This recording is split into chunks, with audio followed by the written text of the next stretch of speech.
Wis bensik langsung wae. Assalamualaikum warahmatullahi wabarakatuh.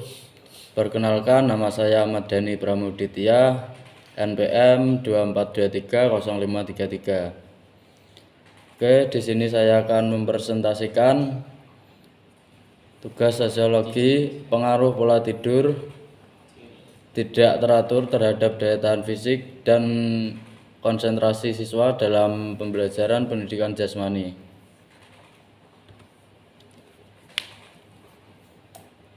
Latar belakang masalah: kesenjangan tidur remaja nasional Sleep Foundation 2023 merekomendasikan 8-10 jam per malam untuk remaja 14 tahun sampai 17 tahun.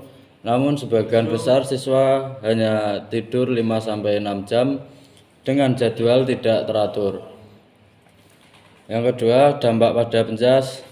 Observasi awal SMA Semarang menunjukkan siswa mengalami penurunan performa fisik dan sulit berkonsentrasi saat pembelajaran penjas, terutama jam pertama pagi hari.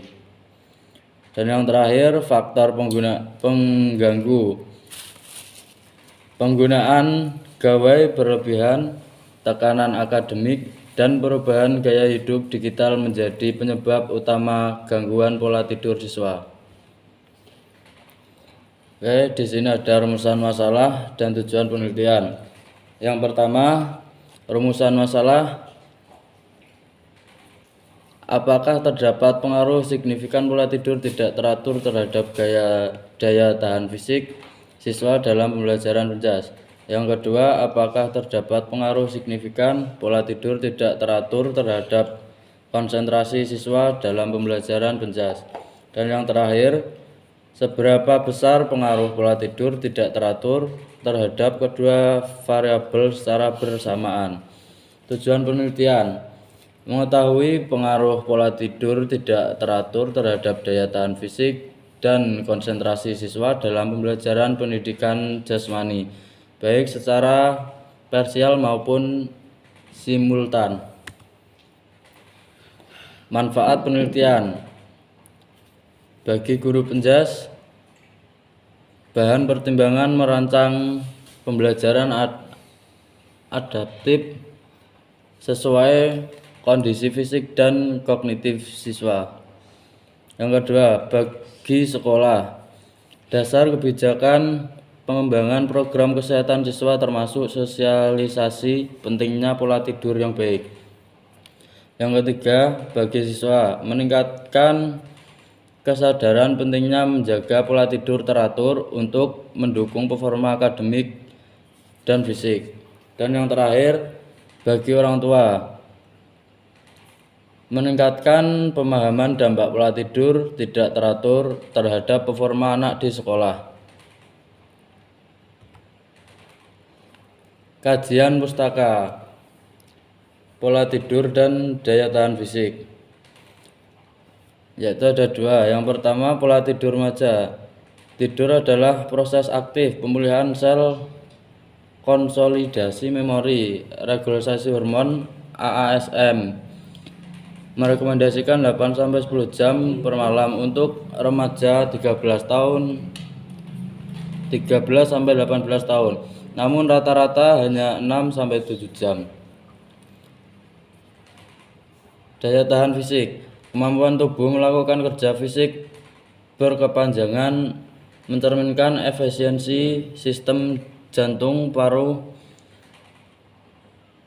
(VO2 max).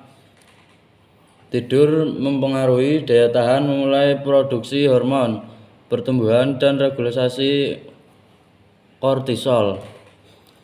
Untuk pengukuran, multistage fitness test MFT. Kajian pustaka, konsentrasi dan penelitian relevan.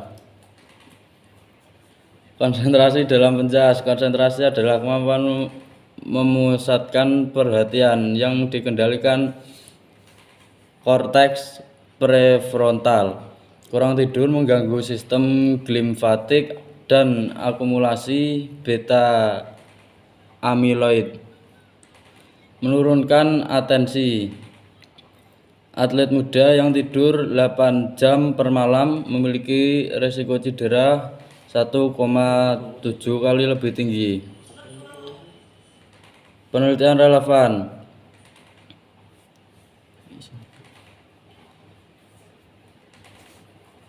Tidur.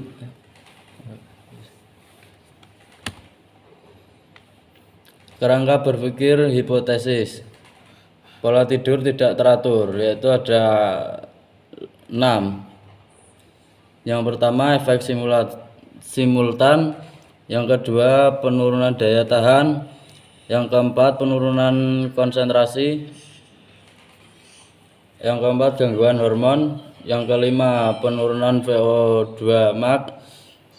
Dan yang terakhir, disfungsi prefrontal.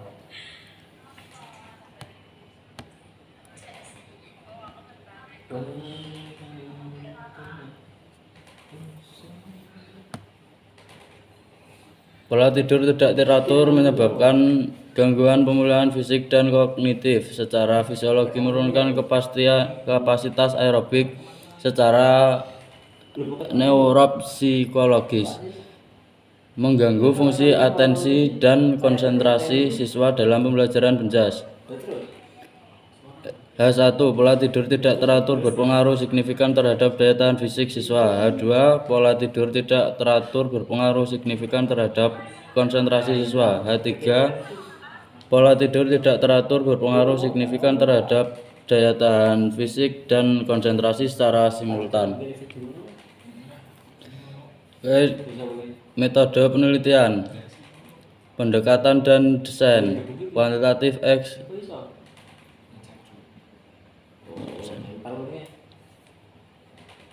Pendekatan dan desain, dan yang kedua populasi dan sampel.